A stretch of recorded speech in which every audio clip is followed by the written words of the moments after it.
Praise to the lord. ఈరోజు దేవుడు మనకిచ్చినటువంటి వాగ్దానం ఏంటంటే నిర్గమకాండము 20వ అధ్యాయము 12వ వచనం. నీ దేవుడైన యెహోవా నీకనుగ్రహించు దేశములో నీవు దీర్ఘాయుష్మంతుడవగునట్లు నీ తండ్రిని నీ తల్లిని సన్మానింపుము.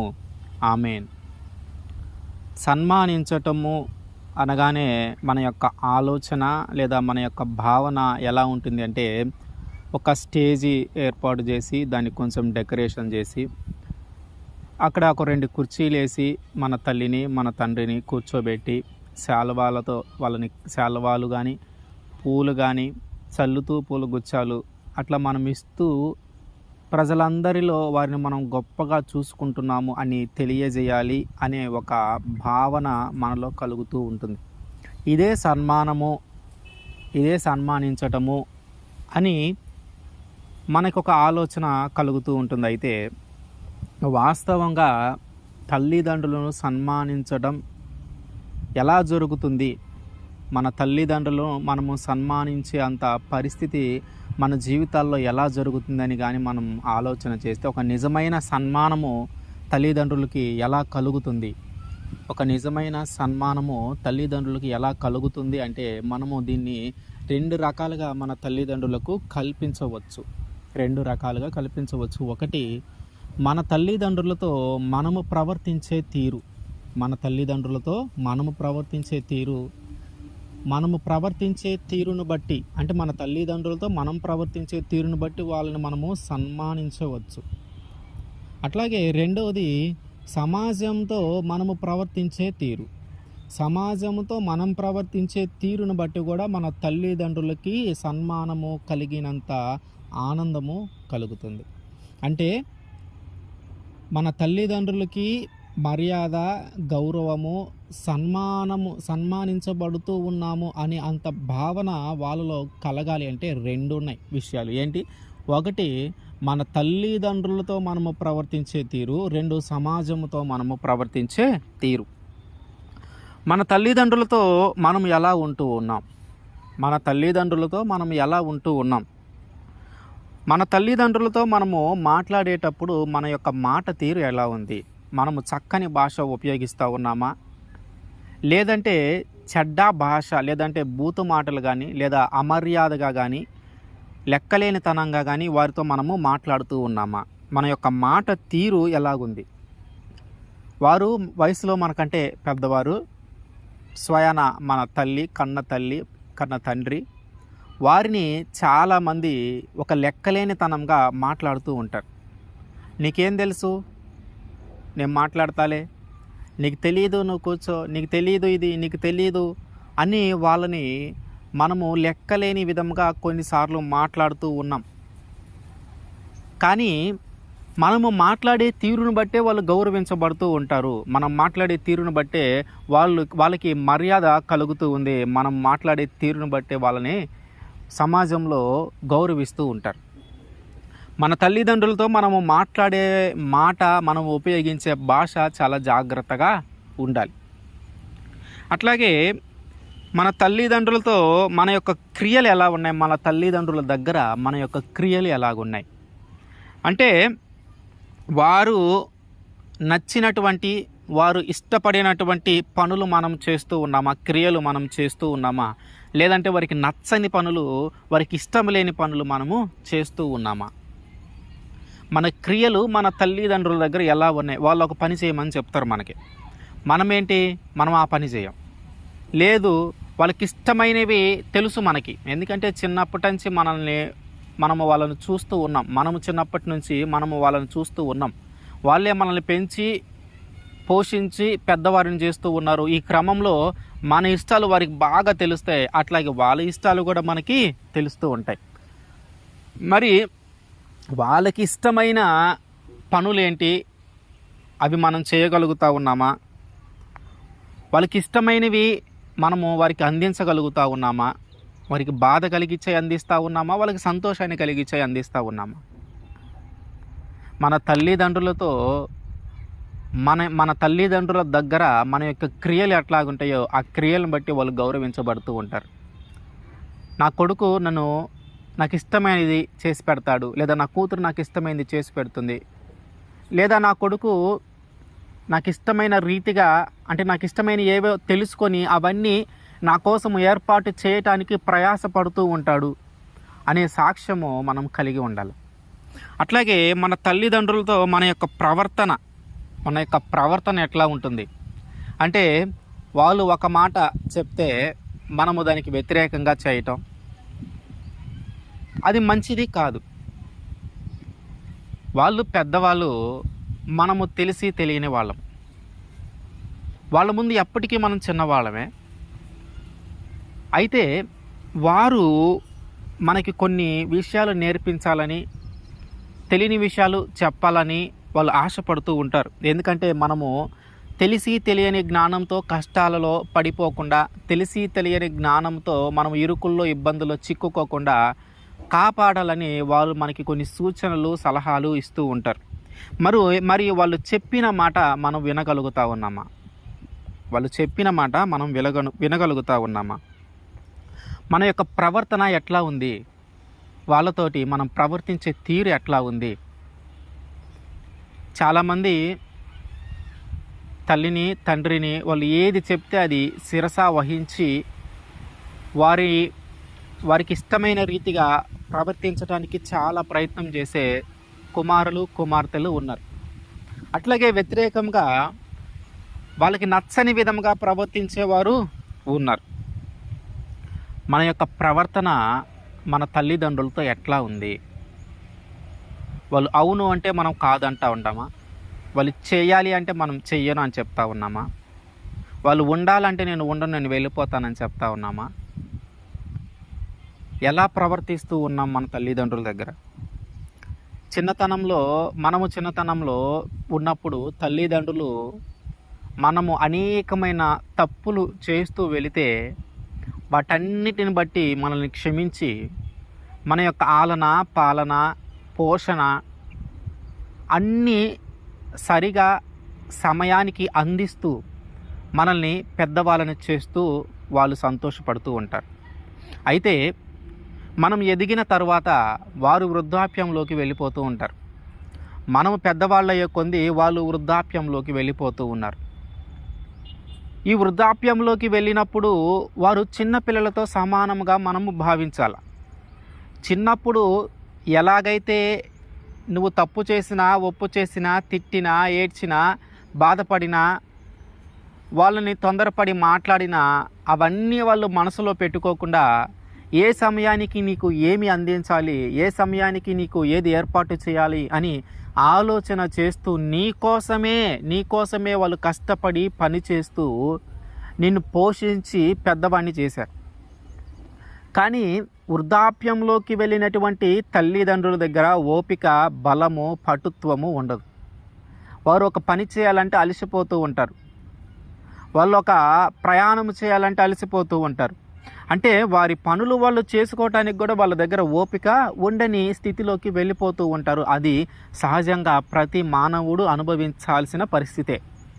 మరి అటువంటి సమయంలో నీ తల్లిదండ్రులతో నువ్వు ఎలా ఉంటూ ఉన్నావు? ఆ వృద్ధాప్యంలో వారి పని వాళ్ళు చేసుకోలేని పరిస్థితుల్లో నీ తల్లిదండ్రులతో నువ్వు ఎలా ఉంటూ ఉన్నావు? తల్లిని దూషించటము, తండ్రిని దూషించటము, మీ ద్వారా సంపాదన లేదు, మీ ద్వారా ఖర్చులే అవుతా ఉన్నాయి, ఇది చిన్న రోగమేగా, ఏం కాదులే ఉండు, నువ్వు అప్పుడే చచ్చిపోవులే ఉండు అని వాళ్ళతో మనము చాలా కఠినంగా మాట్లాడుతూ ఉంటాం. గమనించాల్సిన విషయం ఏంటంటే అది ప్రతి ఒక్కరు మనిషిగా పుట్టిన ప్రతి ఒక్కరు అంతకాలం బ్రతికితే ఖచ్చితంగా వృద్ధాప్యాన్ని అనుభవించాల్సిందే. ఈలోపే చనిపోతే చేసేది ఏం లేదు. ఒకవేళ అన్ని సంవత్సరాలు దేవుడు మనకు ఆయుష్ ఇస్తే ఖచ్చితంగా మనము కూడా అదే వృద్ధాప్యాన్ని అనుభవించాల్సిందే. మరి ఆ సమయంలో మన యొక్క పిల్లలు మనతో ఎలా ప్రవర్తిస్తారు? నీ తల్లిదండ్రులతో నువ్వు ప్రవర్తించే తీరును నీ యొక్క కుమారులు, నీ యొక్క కుమార్తెలు గమనిస్తూ ఉంటారు. నీ తల్లిదండ్రులతో నువ్వు ప్రవర్తించే తీరుని నీ కుమారులు, నీ కుమార్తెలు గమనిస్తూ ఉంటారు. తర్వాత నీవు వృద్ధాప్యంలోకి వెళ్తావు. ఆ తర్వాత నీ కొడుకులు, నీ కుమార్తెలు వాళ్ళు నిన్ను ఎలా చూడాలి? నీ తల్లిదండ్రులను చూసినట్టే చూస్తారు.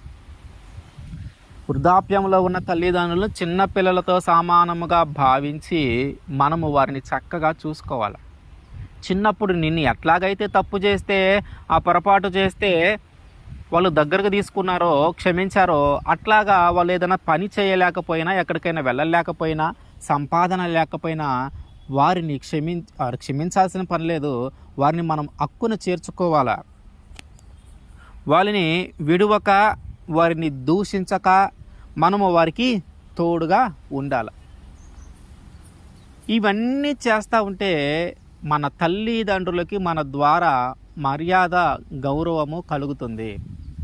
వారు చాలా ఆనందంగా, సంతోషంగా ఉంటారు. వృద్ధాప్యంలో ఉన్నప్పుడు ఎప్పుడు దేవుడు పిలిస్తే అప్పుడు వెళ్ళిపోవటమే అన్న ఆలోచనలో వాళ్ళు ఉంటారు. కానీ మనసులో ఒక దుఃఖము, ఒక బాధ ఉంటుంది. వాళ్ళు చనిపోతూ ఉన్నందుకు కాదు. వాళ్ళు చనిపోతూ ఉన్నందుకు ఆ దుఃఖము, ఆ బాధ ఉండదు. కానీ తన యొక్క కుమారుడు కానీ, తన యొక్క కుమార్తె కానీ వాళ్ళని సరిగా చూసుకోకపోవటాన్ని బట్టి వాళ్ళ మనసులో దుఃఖము, బాధ కలుగుతూ ఉంటుంది. ఎందుకంటే వృద్ధాప్యంలోకి వెళ్ళిన తర్వాత ఏదో ఒకరోజు చనిపోవాల్సిందని వాళ్ళకి తెలుసు. కానీ ఆ చనిపోయే అంతవరకు వారి యొక్క సంతానమైనటువంటి మనము వారిని ఎలా చూస్తూ ఉన్నామనే దానిని బట్టి వాళ్ళు సంతోషంగా ఉంటారా, బాధగా ఉంటారా, దుఃఖపడుతూ ఉంటారా అనేది మన మీద ఆధారపడి ఉంది. మనం చూసే విధానాన్ని బట్టి, మనము చేసే పనులను బట్టి, మన యొక్క మాట తీరును బట్టి, మన యొక్క క్రియలను బట్టి, మన యొక్క ప్రవర్తన బట్టి వాటన్నిటి మీద ఆధారపడి ఉంది. వృద్ధాప్యంలో ఉన్న తల్లిదండ్రులను విడువక, దూషించక వారికి తోడుగా ఉండాలి. మనం ఎలా ఉంటూ ఉన్నాం? మనము వాళ్ళు ఏదైనా చిన్న పొరపాటు చేస్తే వృద్ధాప్యంలో ఉన్నప్పుడు మనం తొందరపడి తిట్టటమో, అరవటమో చేస్తూ ఉంటాం. అది వాళ్ళకి చాలా చాలా బాధ కలిగిస్తూ ఉంటుంది. ఎందుకంటే నువ్వు చిన్నప్పుడు ఉన్నప్పుడు నువ్వు ఎన్ని తప్పులు చేసినా వాళ్ళు క్షమించలేదా? నువ్వెన్ని పొరపాటులు చేసినా వాళ్ళు క్షమించలేదా? మరి ఈరోజు వాళ్ళు వృద్ధాప్యంలోకి వెళ్ళిన తర్వాత వాళ్ళు ఒక పొరపాటు చేస్తే దానిని బట్టి వాళ్ళని దూషించటమో, దానిని బట్టి వాళ్ళని నిందించటమో, దానిని బట్టి వాళ్ళని ఇంట్లో నుంచి బయటికి పంపించటమో, ఇట్లాంటివి మన కళ్ళారా మనము చూస్తూ ఉన్నాం. తల్లిదండ్రులను సన్మానించమని చెప్తా ఉన్నాడు దేవుడు.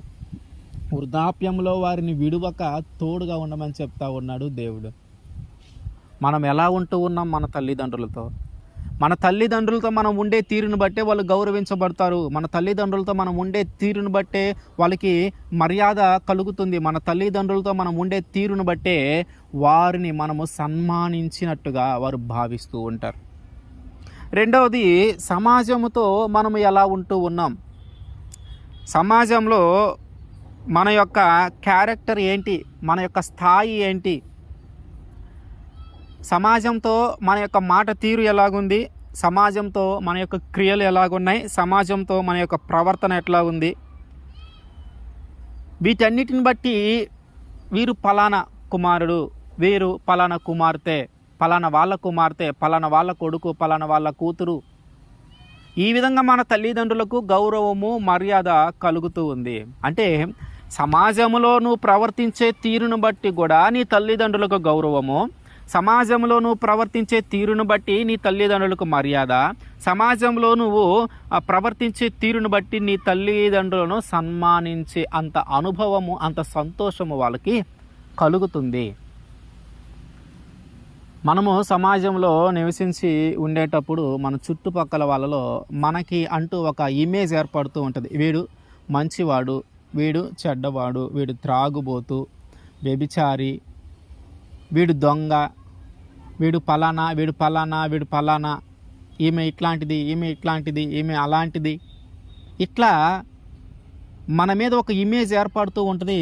దానికి కారణం మన యొక్క ప్రవర్తన, మన యొక్క మాట తీరు, మన యొక్క క్రియలు, మన యొక్క ఆలోచన విధానము, ఇవన్నీ కారణం అవుతూ ఉంటాయి.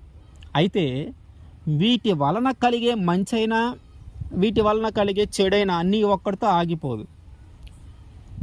వీటన్నిటి వలన కలిగే మంచైనా, చెడైనా నీ ఒక్కడితో ఆగిపోదు. నువ్వు చెడ్డవాడు అనుకో, పలానా వాళ్ళ కొడుకు చెడ్డవాడు, పలానా వాళ్ళ కూతురు మంచిది కాదు అంటే నీతో పాటు నీ తల్లికి, నీ తండ్రికి కూడా ఆ పేరు ఆపాదించబడుతుంది. నీతో పాటు నిన్ను కనినటువంటి నీ తల్లికి, నీ తండ్రికి ఆ పేరు ఆపాదించబడుతుంది. ఆ విధంగా ఆపాదించబడినప్పుడు మనము మంచి పేరు ఆపాదించబడితే వాళ్ళు వృద్ధాప్యంలో ఉన్నా సరే వాళ్ళు సంతోషంగా ఉంటారు. నా కొడుకు ఎంత ప్రయోజకరంగా ఉంటూ ఉన్నాడు, నలుగురికి ఎంతగా ఉపయోగపడుతూ ఉన్నాడు, నా కూతురి ద్వారా ఎంతమంది నలుగురు సంతోషంగా ఉండగలుగుతూ ఉన్నారు, నలుగురు మధ్య సమాధానం ఏర్పరచగలిగే స్థితిలో నా పిల్లలు ఉన్నారు అని నీ ద్వారా వాళ్ళు సంతోషంగా ఉంటారు. సాధారణంగా పద్యము ఒకటి ఉంటుంది, కొడుకు పుట్టినప్పుడు కాదు, ఆ కొడుకు ప్రయోజకుడు అయినప్పుడు తల్లిదండ్రులకి నిజమైన పుత్రోత్సాహము కలుగుతుంది అని. అంటే సమాజంలో మనల్ని ఎవరైనా పొగిడితే, అంటే మనము మంచి పని చేసినప్పుడు ఎవరైనా మనల్ని ప్రశంసిస్తే ఆ ప్రశంస ఎవరికి దక్కుతుందయ్యా అంటే మనతో పాటు మన తల్లిదండ్రులకు కూడా దక్కుతుంది. అంటే మనం ప్రవర్తించే తీరును బట్టి మంచైనా చెడైనా పంచుకోవాల్సిన వాళ్ళు తల్లిదండ్రులు ఉన్నారు. నువ్వు చెడ్డ పని చేస్తే నీ తండ్రిని నీ తల్లిని అంటారు, నువ్వు మంచి పని చేస్తే అప్పుడు కూడా నీ తల్లికి నీ తండ్రికి దాన్ని కూడా ఆపాదిస్తారు.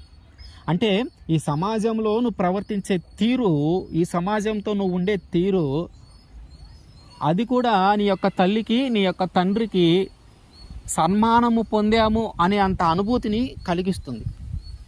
కాబట్టి సమాజంతో మనం ఎలా ప్రవర్తిస్తూ ఉన్నాం, సమాజంలో మనం నలుగురికి ఉపయోగకరంగా ఉంటూ ఉన్నామా, లేదా నలుగురిని చెడగొట్టే స్థితిలో ఉంటా ఉన్నామా? మన యొక్క స్నేహితులైనా మన యొక్క బంధువులైనా ఎట్లాంటి వారు ఉన్నారు? వారి ద్వారా మనము మంచి మార్గంలో నడవగలుగుతూ ఉన్నామా, లేదా వారి ద్వారా మనం చెడ్డ మార్గంలో నడవగలుగుతూ ఉన్నామా? లేదు, నీ ద్వారా ఎవరైనా ప్రేరేపించబడి మంచి మార్గంలో నడవటమో, లేదా దేవుని మార్గంలో వారిని నడిపించటమో, ఇట్లాంటివి ఏమన్నా జరుగుతూ ఉన్నాయా? అంటే ఒకరి ద్వారా నువ్వు ప్రేరేపించబడుతూ ఉన్నావా, లేదా నీవే ఇంకొకరిని ప్రేరేపించగలిగే స్థితిలో ఉన్నావా?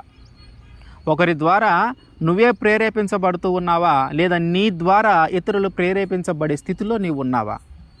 ఒకరి ద్వారా నువ్వు ప్రేరేపించబడే స్థితిలో ఉంటే మంచి వైపు ప్రేరేపించబడు, మంచి మార్గం వైపు ప్రేరేపించబడు. లేదు, నీ ద్వారానే ఒకరు ప్రేరేపించబడే స్థితిలో ఉంటే వారందరిని ఒక మంచి మార్గంలో నడిపించు.